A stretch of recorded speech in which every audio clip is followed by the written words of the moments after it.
If I may ask you also how old you are. Old? Yes. 98. 98, very good. Yes. I'll ask you that on the tape when it gets going. Yes.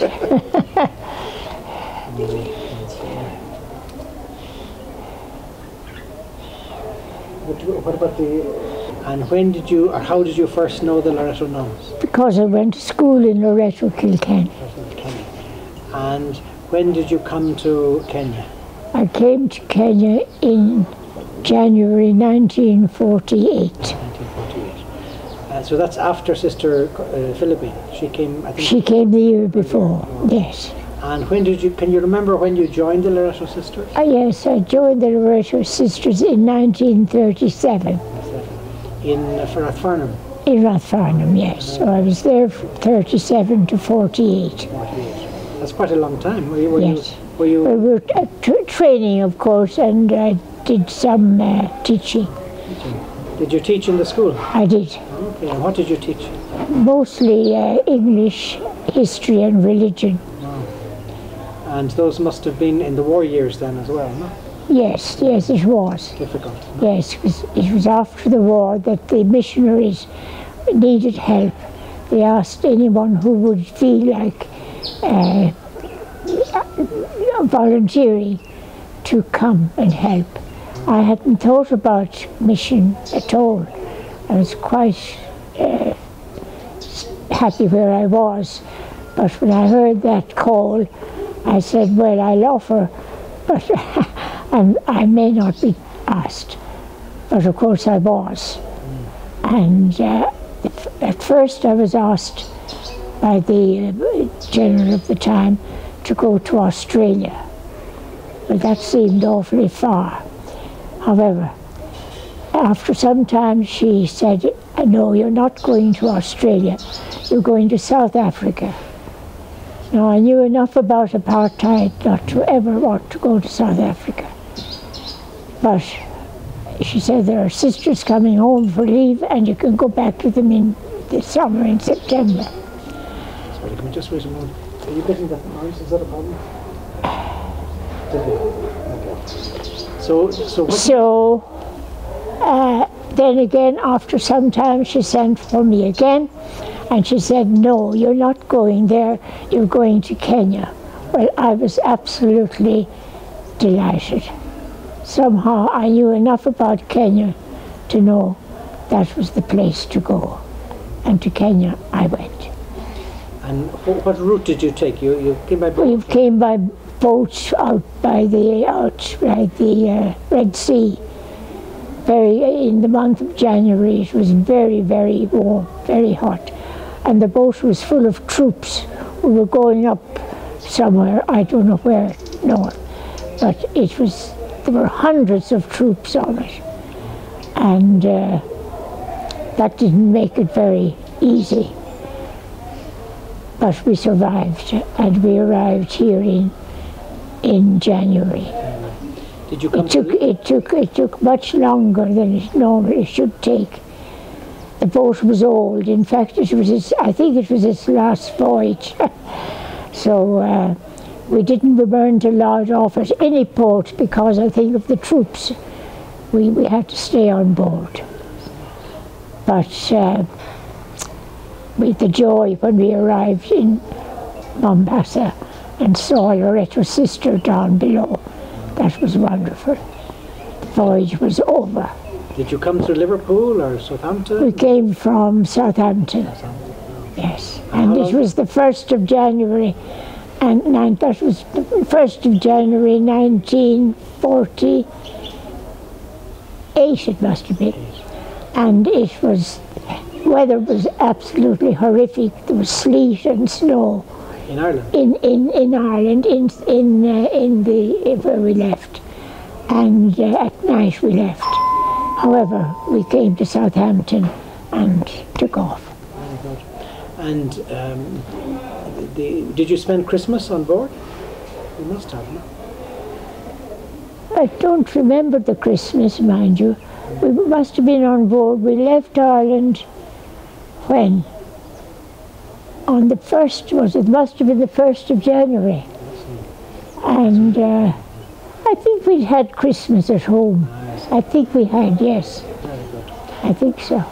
And when you landed in Mombasa, did you stay some days in Mombasa? Oh, we stayed one night and the next went up by train here to Missingari. Spent one night, I spent one night in Missingari and then went straight to Limuru. Oh, you went straight to Limuru? Straight, oh yes. I knew from the beginning coming out that I was going to Limuru. That was said. So I went straight there, and that was in 48. Did you ever know any of the original nuns who came here in 1908? Oh yes, I did. I knew Mother Raphael, who started built this place. Mother Raphael Gordon. Knew her very well. What do you remember about her? Oh, I thought she was a very fine person, and wonderful ideas of building. You can see her buildings are proof of the kind of person she was. She built the whole of Missingari. She did the whole of Missingari. And she must have been quite elderly when you... She was quite elderly, and in fact, very soon she was retired, and then she died. Can you know where she was from in Ireland? I have a feeling it was Dublin, but I'm not 100% sure. Is she buried in St. Mary's? She's buried in St. Austin's. How about Mother Borgia? Mother Borgia was also here at the same time, and she was a wonderful person. I knew her very well. I knew her especially when she was head of Mombasa, because we used to go down there for holidays. And she was such a warm person and so lovely. And she also eventually, I think I can't remember where she died. I think it was up here. She came up. Did she come from Australia? Or? She did. She came from Australia. And Mother Raphael, did she come from Australia? Yes. So they were around the world a lot. Those they were. Very experienced. They were. And if Mother Raphael was in charge of the buildings, was there something that Mother Borgia was more specifically in teaching, maybe? Or? Well, I think she got involved immediately in the teaching and the education. I think so. And did you know Mother Catherine Bovey? No, I didn't know her. Mother Dolores Stafford? Very well. I knew I lived with her. She lived with me here or in Limuru for some time and taught there. And she too was a very fine person. Do you know where she was from in Ireland? I think she was also from Dublin. Stafford, I think so. And is she buried here in St. She is. And she was mostly in education then also? Yes, mostly, yes. How about Sister Mother Teresa Murphy? Teresa Murphy I also knew very, very well. And she also was a teacher. And I was, I think I lived with her for some time in Eldoret. I taught for some time in Eldoret, just for a very short time. I think she was there with me, but I know I knew her in Missingari. Yes. Do you know where she was from in Ireland? Murphy, no. I'm not sure. She's buried here also, St. Austin? I think so. Yes. And Mother Sixtus Nocton? I didn't know her. No. How about Sister Teresa Joseph? Oh my goodness. I know very, very well. She's a great friend of mine, because she was in Limuru when I arrived. She had been there since, I think she'd been there, she certainly started this secondary school, and she was a bit elderly now. She wasn't young.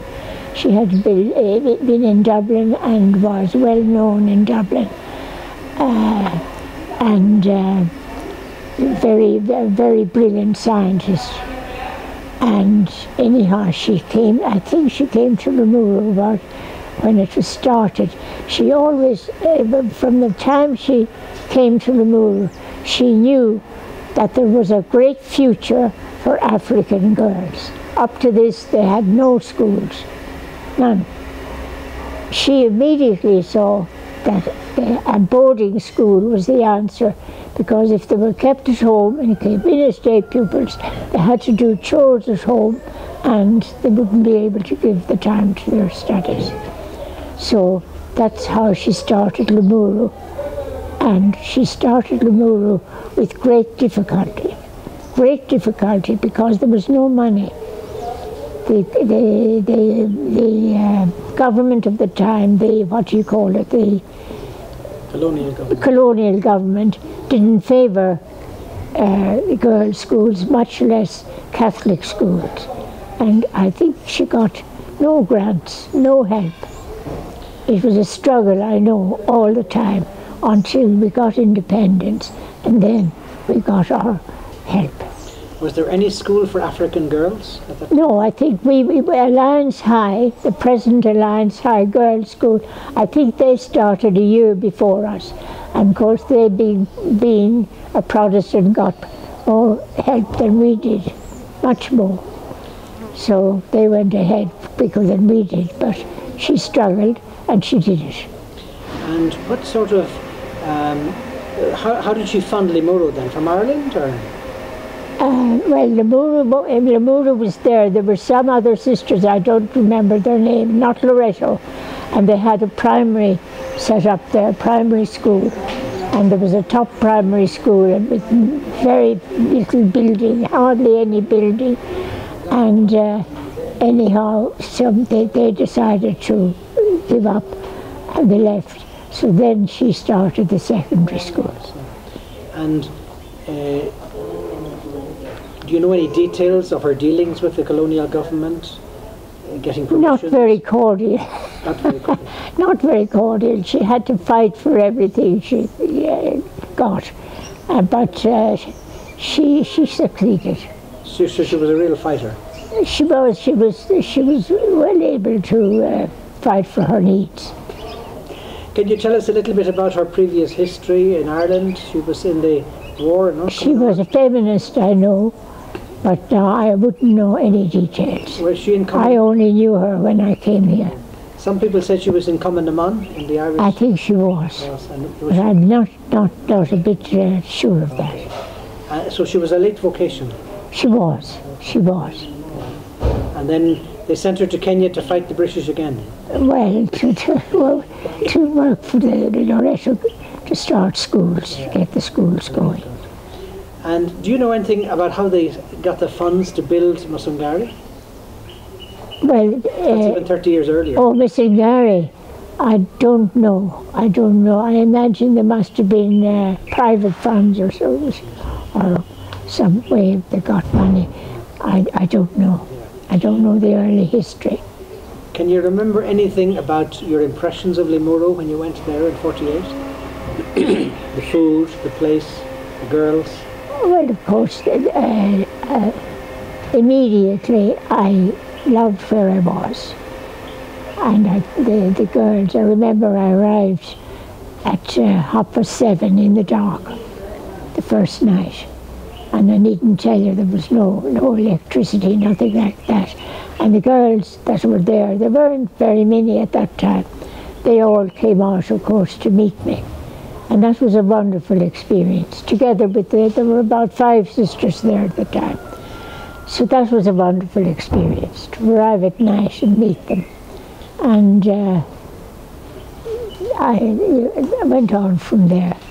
And when you came here, the idea was that you thought you would never go back to Ireland again, no? I was quite sure. I remember the night before, one of the nights before, a sister, Redempty Kenny, who was from Dublin, a younger Loreto than I was, and I didn't know her before.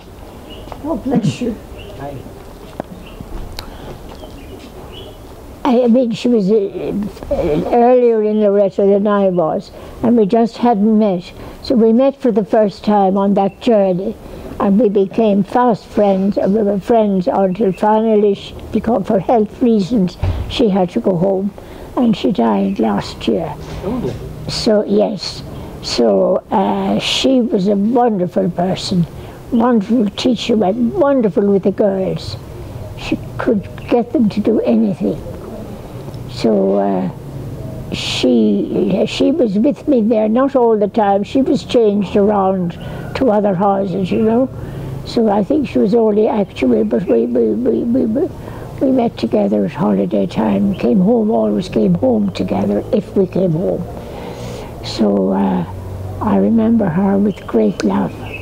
When you went from Nairobi to Loreto, Limuru, you went by car or by train? Or? There were two priests in the parish, and the junior priest was sent to collect me. We had no car. We had no car for a long time in Limuru. We couldn't afford anything. So the mission, which was Holy Ghost, Spirit, what were they? The Spiritans, they were running a mission, a farm in the mission together with the church. And they helped us when we needed help. So you went from Nairobi by car? Out by late evening by car and arrived at 7:30 in the dark. So that was my first view of Limuru. So I had to wait for the next morning to really see my city. And did you have a horse and cart or anything? We had nothing, nothing. No, the mission helped us if we needed to go to get provisions or whatever. And can you remember the names of the other sisters who were there at the time? Oh yes, Sister Teresa Joseph O'Sullivan, Sister, I think Dolores Stafford was there that time, Sister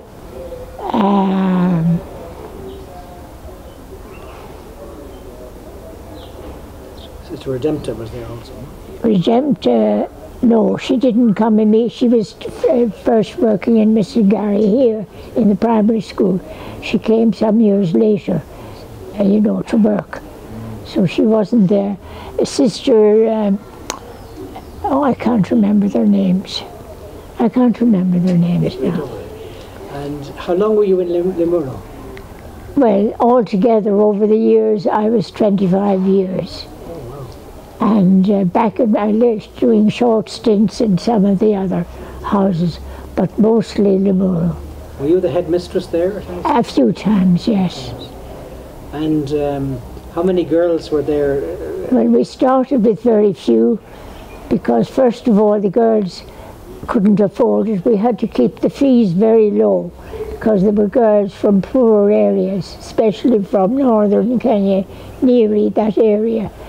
Up to this very day, they are friends of mine, and therefore they couldn't even afford first the whatever fees we had. I can't remember the figure they had to pay, but we tried to keep the fees as low as possible to give them a chance. And see, we got no grants for many years, until really, I think, until independence. We got no grants for salaries, for building, for anything.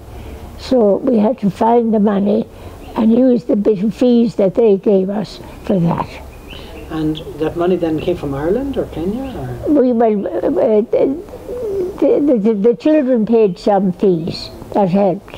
But we had to get, I think we had to get some private help from here, from home, from Ireland. And what was the food like in those days? Well, it was all right. It was all right. But, you know, it was very local. Local. Yeah. And you managed to adjust to? Oh, quite. No trouble. Did you have any cows there? The mission had cows. We had nothing. Nothing. The mission had cows, and we got our milk from them, which was nice. Yes. And what subjects did you teach there? I taught English, history, and religious knowledge. Did you teach any sport? Support. Or netball? Or? I taught netball. Netball. Yes. And the girls, I suppose, had no English when they came, maybe? Very little, but they were very, very eager. They were girls that once they knew that they had a chance, they went for it. and they worked, and we never had any trouble with getting them to work, to study. They really were very eager. And did you have to learn Swahili? And famous Nobel laureate, Wangari Maathai. And she was, she was so eager. She was particularly good at science, and Sister Teresa Joseph, being a scientist, helped her a lot. And it was through her that she went from Limuru to some place in the States, I can't remember where, to continue her education in science. Can you remember where she came from? I think she came from up Neary way, somewhere up there. And was she a very brilliant student? She was brilliant, but a very lovely student. We always had a great friendship. And did you know her all the way through high school, through secondary school? But you see, we only had the 4 classes that time, from grade 1, 2, 3 and 4. It was quite a few years before we got higher level, 5 and 6. So then eventually, of course, the 744, the 844 came, and 5 and 6 went. So we ended up, like all schools, doing the 844, which is still being done. So you were there when she was going through all the secondary school of Wangari Maathai? Yes, we had her for 4 years. And could you see then that someday she was going to be somebody very special? I couldn't, no, I couldn't say I did it, but I only knew that she was a very special girl. So you must have been very proud of her when she... Oh, extremely proud, and we always kept up. Always kept up. Yes, even the night she was dying, I only heard it instantly that she was in hospital, in the Nairobi hospital, dying. I hadn't known she had gone in, and I rushed in, and there were quite a number, especially past pupils there, standing outside her room, but they weren't being allowed in. She was too ill. She was nearly dying. But the person that was doing the permission to go in, he let me in. I was the only one that got in. And she was just, I don't know, she just opened her eyes. I don't know if she recognized me, because she was within a few hours of dying. And that was the last I saw of her. She died of cancer? Cancer, yes. Can you remember how old she was? I wouldn't know. Quite young, no? Well, I think she might have been certainly in her early, in her late 40s. Young, no? Yeah, young. Oh yes, young. And did she have a family? She had, I believe. I never met them. Yes, she had children. I never met them, but she had. And she converted to Catholicism, is that right? Yes, she must have. She may have come as a Catholic. You see, a lot of these came as Catholics from especially from the missions that were there in their area. So a lot of ours were Catholics, they weren't Protestants. So I think she was a Catholic. Yeah. And the girls came from all over Kenya. And later, but not then. At that time we mostly had Kikuyu girls because they were near. Yeah. Yes. But the word must But later on, as the school went on, of course, then we began to take them from all over. And the word must have spread about the quality education. It did, definitely. It did. Good. And when the girls went home for holidays, what did you do in Limuru? Well, we always had things to do, you know, work to prepare, work to, I can't remember what we did, but we always seemed to be busy. Because nowadays, in many of these schools, the kids don't even have books. But did you have textbooks then, or notebooks? We had minimal textbooks because we weren't able to afford it, but we had some. Had some. Yes, we had some. I know we had English because they had, I remember teaching them English, and we had books, some kind of books. And were they already doing the Cambridge exam at that time? The Cambridge exam, I think our first two, as far as I remember, sat for it in 52. I think so. That must have been Two girls. Two girls. And one of those is still alive, and the other has died. Wow. Yes. And there must have been a lot of excitement during the Cambridge exam. A lot, yes. And then it was quite a few years, maybe 4 or 5, we were asked to do higher research. And then we took them for higher education for 2 years. Can you tell us the story about the exam papers? Oh, Father, I wouldn't remember. All I know is that I did it. You told me once that you used to keep a copy of the exam papers. I think so, yes. In case the ship went down, huh? I wouldn't be surprised if I did. You don't remember whose idea that was? I wouldn't, Father, no, I wouldn't. That's a long, long time ago, and I'm 98, you know. Because that little detail says so much about the professionalism, the commitment of the teachers, how serious they were taking the education. The teachers were very committed, Tremendous. very. And it must have been a tremendous cultural change. You were the first school for African girls in the whole of East Africa, I think. A Catholic. Catholic. I'm telling you, the Alliance High, they were the first. Yeah, but that was. And then the Precious Blood came third, I think. But the Alliance was only for Protestant white girls. Protestant, yes. White girls, no? No, I know Protestant black girls. Also. Okay. So you were the second school for. I think we were, and as I told you, Sister Teresa Joseph, she saw from the beginning that African girls had a wonderful future, and they had. They're in the highest jobs in the country today, all those early pupils. Highest jobs, and doing them very well. After Wangari Maathai, or besides her, can you remember any other notable past pupils that you remember their names? No, I wouldn't remember. Very good. No. And the continuous dealings, did you have any dealings with the colonial government yourself? No, I think it was mostly Sister Teresa Joseph dealt with them directly. Maybe later when she was changed and I was heading the school, I may have had. But things were, I think by that time we were nearly into independence. And with independence I had no problem in my dealings with anybody. So the independent government favoured, but of course they favoured the school, even the Catholic schools. Catholic schools, yeah, very good. And did you have any low moments that you can remember in Limuru? Difficult? No, I don't remember any particular low moment. No, we just were too busy to be high or low. And how about the Mau Mau period? Well, Father, that was a bit difficult, a bit frightening. We didn't actually see what happened in Limuru. Other areas like Kiambu and Neri, but I do remember one chief, and he was a very well-liked chief up in a place not far from Limuru. I knew the place, but I can't remember the name of it now.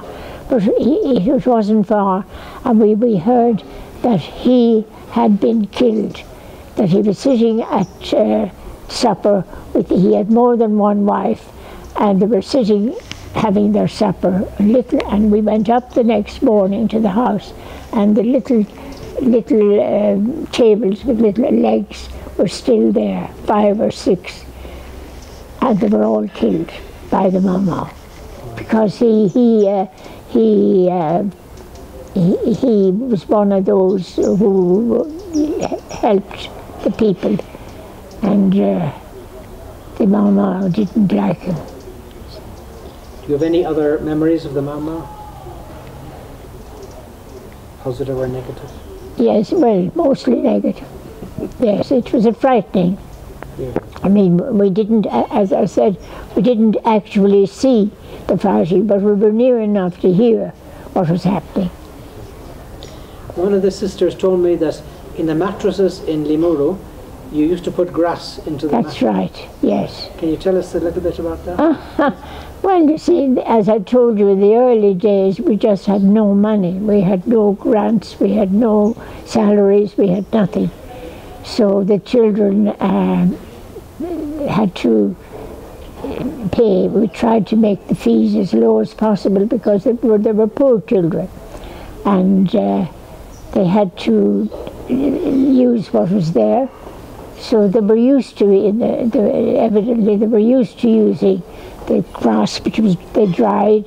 They did it all themselves, and put into mattresses and slept on it until times came when we were able to give them proper mattresses. But they never complained. When I met you first and you talked about these days, you said they were great days. They were great days. They were. Can you expand a little bit on that? What made those great days great? Well, you see, it was a new work. It was a new form of teaching I had done. I'd been to teaching Irish children, so it was quite different coming out and teaching African children. So we had to get to know each other, and it was a wonderful experience. Did you have to learn the Swahili? I learned it myself, but we always taught in English to teach them English, so we didn't get that fluency that we might have had if we taught in Swahili. So you didn't have any initial problems in communication? They were able to understand? Oh, not at all, none. They learned English very rapidly. Some of them had been in primary schools that had some English. Can you remember any Loreto sisters who maybe have gone back to Ireland, whose names come to your mind? Oh yes, I do. I remember lots of them.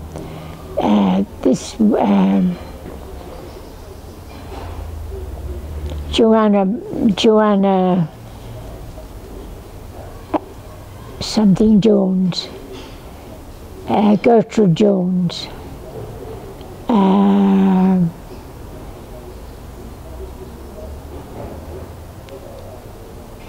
I can see them, but I can't put names on them. Okay, don't worry.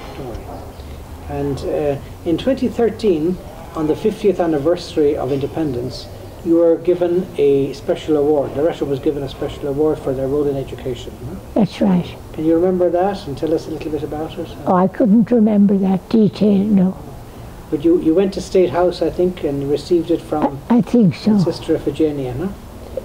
You were there. It must have been a very proud moment. Yes, Sister Iphigenia, of course, I remember very well.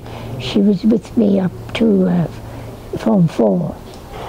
She was a student? She was a student, yes. Mm-hmm. When I was teaching, she was a student. Was she the first vocation from Loreto? She might have been. She might have been. Did you have many other vocations? Oh, we had many. Many. Now I can't remember the names, but we had many. And do you remember, how about the uniforms and clothes for the girls? Was that? Well, I know that nearly from the beginning we chose the red that they have today because it suited them.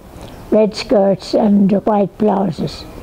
And they were always known as Loreto Limuru with that uniform. And how did you get the linen or the clothes? Oh, you could buy it in Nairobi, the material, and then we got it made. There was an infirmary that was a sort of a hospital as well. Oh yes, coming out on the boat with me, there was a sister called Dolores Fitzpatrick. She was from Dublin, and she was elderly, and she'd been home on leave, and she was coming back.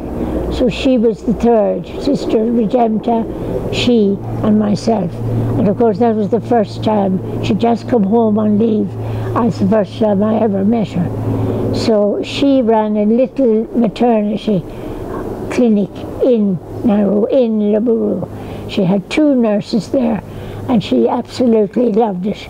Local women used to come in to have their babies, and she was greatly loved. And she eventually got ill and died. And did they ever have any emergencies there? Or? Not really, no. She was able to cope, or she had somebody who could cope. No, I couldn't say so. And did she have obstetrical training in nursing or anything like that? She had some nursing, yes, she had some.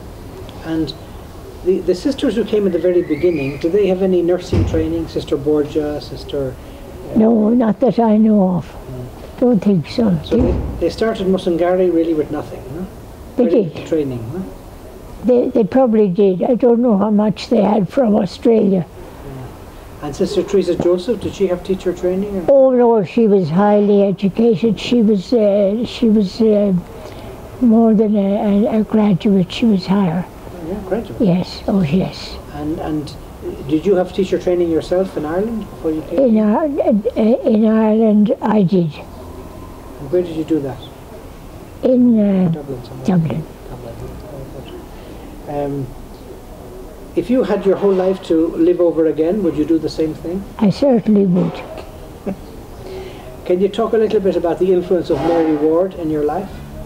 Well, at that time when I was entering, we didn't know as much about Mary Ward as we do today. Somehow in the noviceship we didn't get the same information as we have today.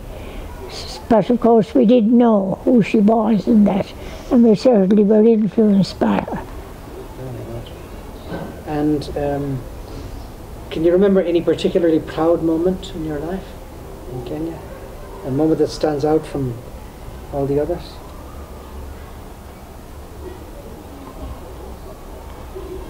Are there all proud moments? I don't remember anything. Well, I don't remember anything extraordinary, really. I don't remember. Maybe results, when you got very, very good results after very hard work. That was a very proud moment. And you said you were there from 48 until... Well, I was there altogether 25 years, but not quite consecutively. I would be changed to another place, but I always came back to Limuru until 1990.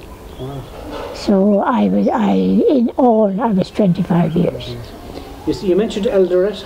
Yes, I was in Eldoret for 4 years, and Eldoret was one of those early three here, Mombasa and Eldoret, who catered for the colonial children, and later with, of course, African children.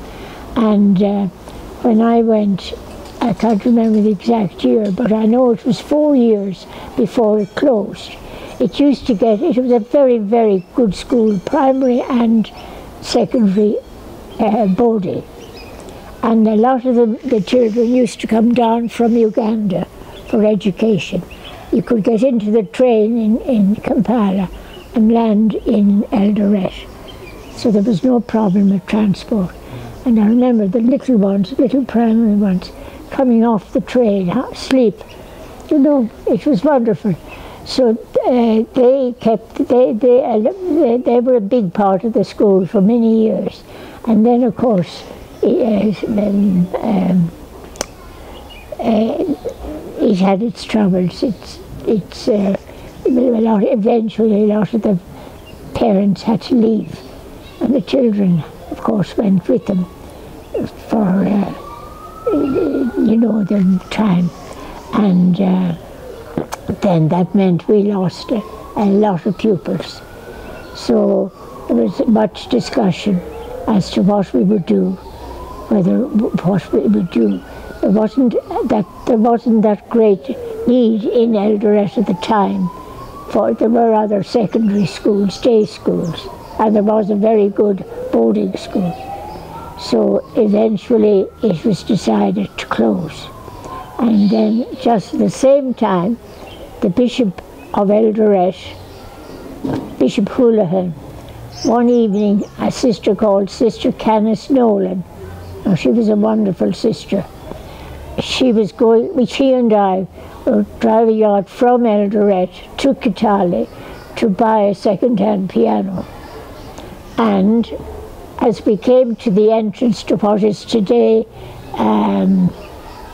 what's the name of the school up there near Kitale? Matunda. As we came, we didn't know it then at all. But when we came to the entrance, the bishop came and flagged us down, and he had a priest with him, and he said, "I want you to come in to see my secondary boarding school for boys, they were for the church, you know, there were students. And he was bringing them into, and he wanted it, they were up to Form 2, and he wanted Loreto to come and take the school on, to continue a secondary school there. And we went in and we saw an extraordinary, when we saw, though there was very, very little there, it was very dilapidated really, but something told us this is the place for an African day school. And we informed, of course, the provincial of the time and others, and they came to see it, and they all felt the same. This is the place. And from there on, I think it was in about maybe 3 or 4 years, we closed El Loreto, which was very sad really, and then they immediately started the school in Matunda. And of course it's an excellent school. It started as a day school because there was a very good government school there, but the fees were too much for many of the students, the local students, and they couldn't pay. So Loreto started this day school which paid low fees for these girls. And again, it grew and grew and grew, and today you can hardly get a place there. It's an excellent school and a beautiful school. Did you go to work there? I did. I worked there for about 6 years, and everyone who worked there loved it. And did you teach the same subjects there? I think so, yes, I think so. And how did you find living in Kitale? Was it a bit warmer? Oh, I loved it. We loved it. We loved it. A bit warmer than El Loreto? Oh, yes. Yes, but I mean, I did love El Loreto, but this was different. You were more out with the people. And it was something really very lovely about it. And would you go from there to Mombasa for holidays? Yes. It's a long journey, huh? Yeah, not every year, but occasionally. And somebody said something about schools for polio victims near Matunda? Children who were disabled or something? Yes, yes. There was some other sisters, not Loreto, had a little home for disabled children in our area, in our compound, and they looked after them there. Did you ever think of doing something in Uganda, Tanzania? Me personally? Like Loreto? Oh, Loreto. Oh, yes. Loreto is doing wonderful work in Tanzania and in Uganda. No, not Uganda. Tanzania and Ghana. And heading on to other places. So there are many schools in Tanzania then? Oh, many and excellent schools. Many, and Ghana is excellent. And when you went from Matunda, can you remember where you went then after that? Straight from Matunda, I think I went to Kiambu, where there was a teacher training college at the time, and to try and train girls to be teachers in our school, primary, in our schools. We were very short of teachers, and again, a sister called Sister Fidelis, Dublin again. She and Sister, the other one I can't remember, Stafford. No, she wasn't Stafford. I forget her name. The two of these, anyhow. That when I went to Limuru, they were there. But the very next year, they started the teacher training in Kiambu, and it became it had different grades, beginning with P4 up to P8. And it was very, very successful.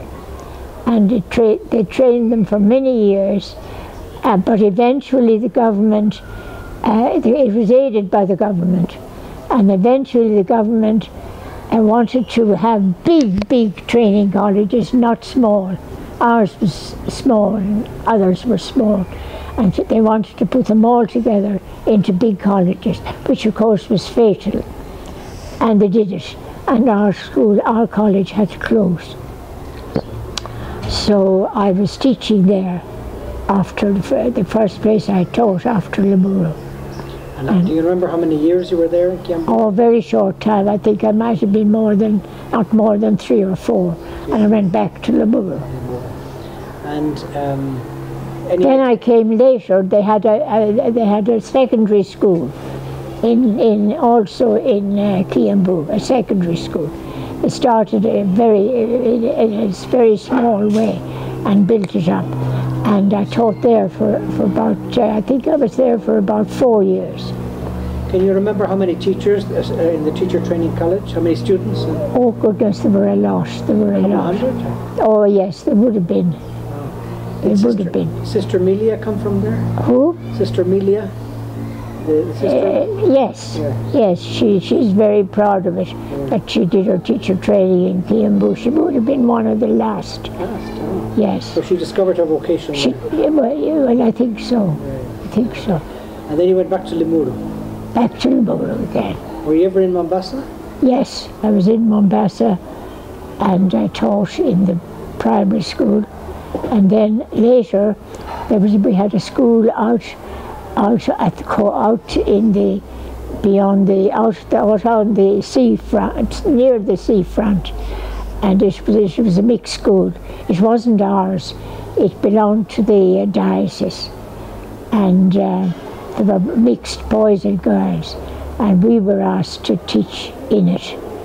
And our sister Betty was there, and others, and I was there only for 1 year because Betty was at home doing some course, and I was in this town school, and I was asked to go out and keep her place going for the year, and it was mixed boys and girls, and it was the first time I'd ever taught boys, and I loved it. They seemed so eager. There was no trouble getting them to work, so I loved that year, I must say. Then I suppose I went back to I think I went back to the town school, which is still there today, very, very good primary school. It never became secondary. And then I think I'm back to Limuru. And how did you manage the heat in Mombasa? It was hard, but you got used to it. Did you have a black habit then? A what? A black? Oh no, we never had a black in there. White. You always used white in Kenya? Always. That was easier then? Lighter. Yes. Oh, you couldn't. The heat was excessive. And in Limuru? Well, we had black only for some years, and then it was changed completely. We had all white. Did you? And then when you went to Limuru again, after Limuru, can you remember? I know I went. As I told you, I went up to Matunda. I was in Mombasa. I was in Mombasa twice. I was in I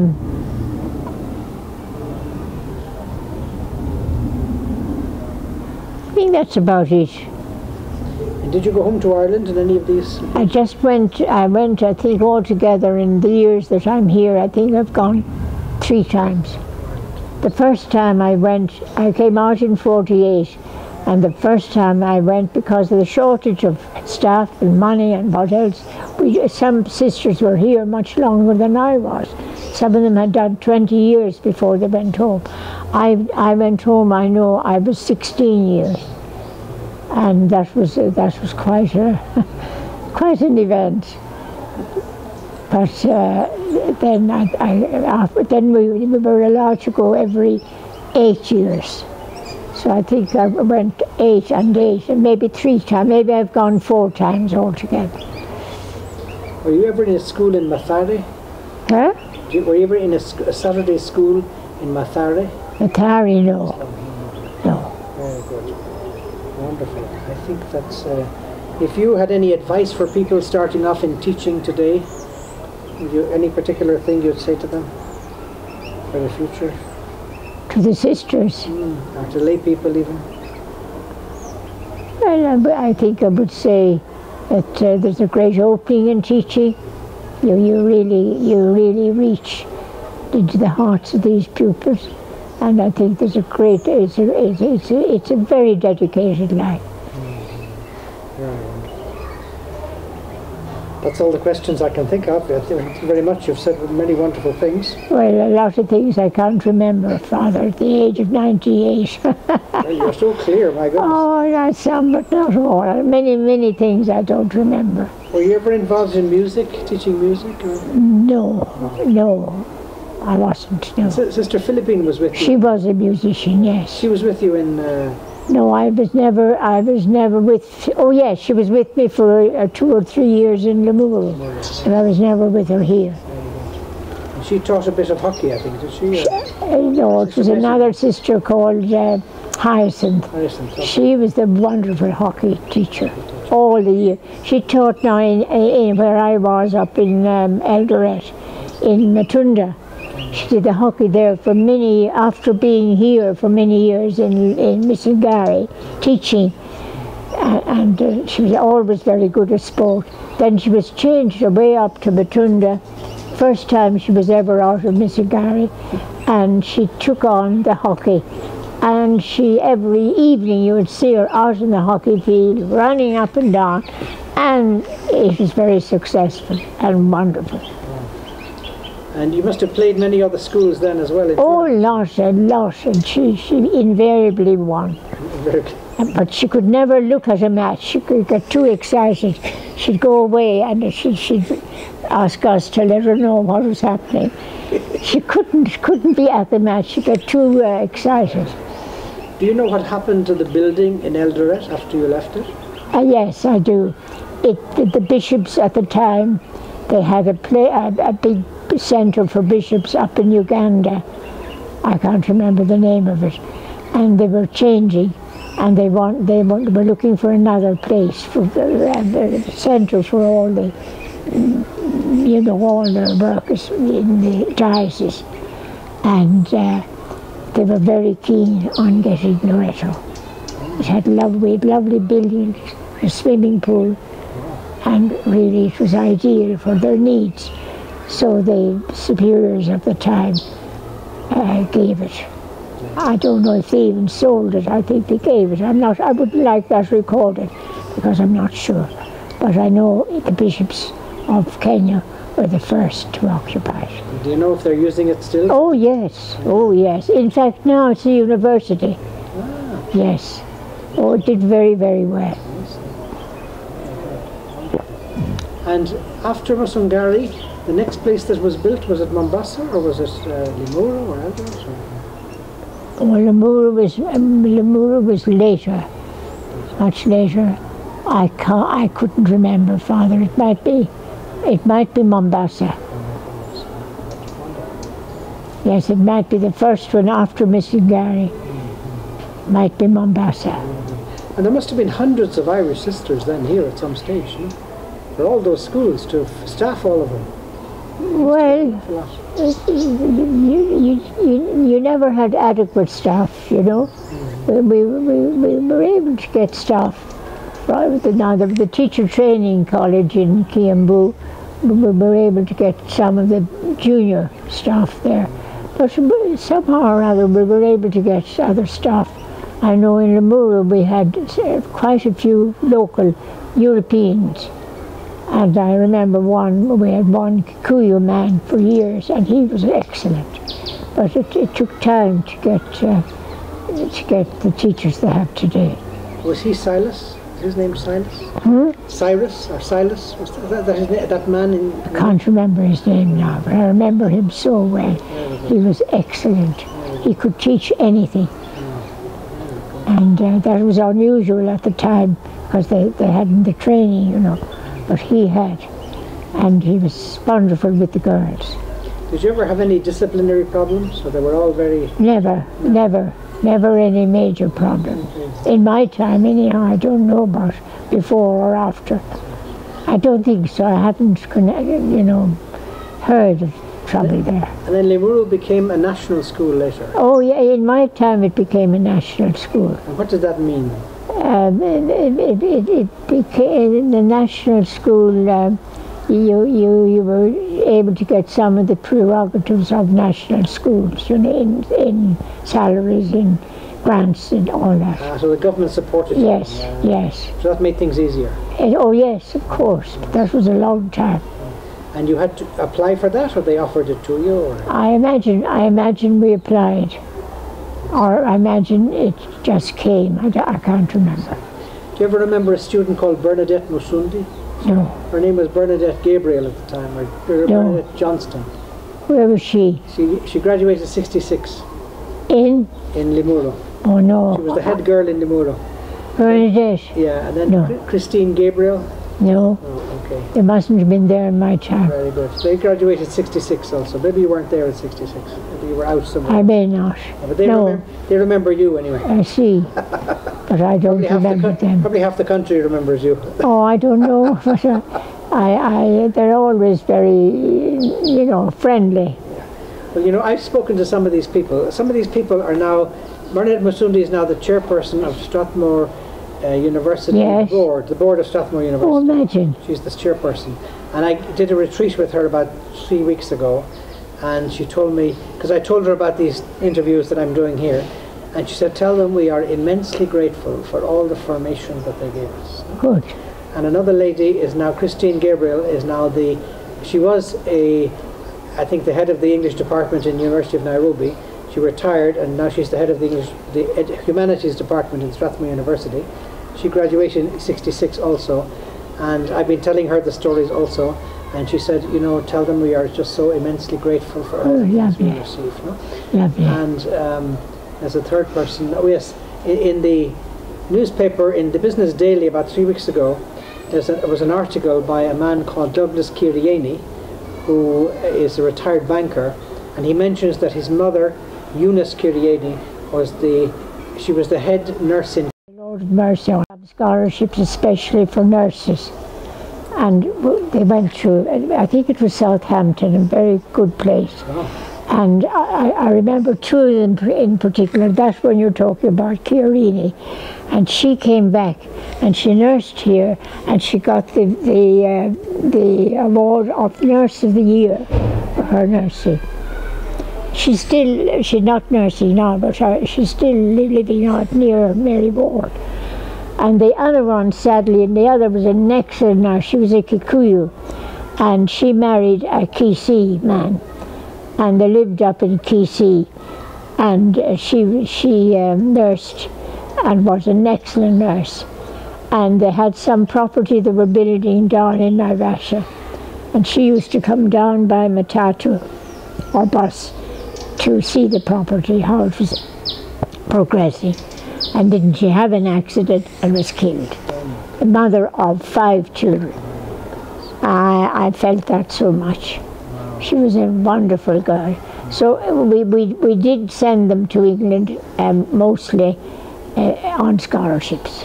Would they go from Limuru straight to nursing in England? No, they'd finished their O level or A level, I don't know which, and went then. They were very young, no? Very. So they did all their training in England? They did, and they did excellently. Wow. Now there were others that I can't remember all their names, but they were quite, I know Tom and Boy gave us a lot of help. I have that article in the car. I'll give it for you now later. Kiriani's article, his mother, mentioning his mother. Maybe you've seen it, but just in case you have it there now. No. And he talks with great... I was a bit surprised to see Loreto Limuru in the Business Daily 3 weeks ago. Somebody gave it to me, no? And I wrote to him and I said, it's a bit funny to find these things, no? He says, he has an article every Friday in the Business Daily, and for some reason this time he wrote about Loreto Limuru, and he, again, from the article, such pride and gratitude. And is he the husband of... He's the son of... Oh, the son, yes. Because the husband, he's quite old now. He must be, yeah. Yes, because this man, his picture is there and he's not a young man. Ah, no, oh, imagine that. He's retired himself. Really? Yeah. I think she has a son who's not married. I see. I think so. Okay. Yeah, and she had a son who died fairly recently. I see. And she was very sad. I see. But she was a wonderful person, that Carrie. I remember all these different people, amazing. I remember her very well when we used to keep up a lot. Okay. Yes. Is there anything else you want to say? Oh, not really, Father. Except thank you for. I'm not much help to you, but anyhow, I'm not at my best today either. But the more you talk, the more radiant you become. Oh, Father, get on, Blarney.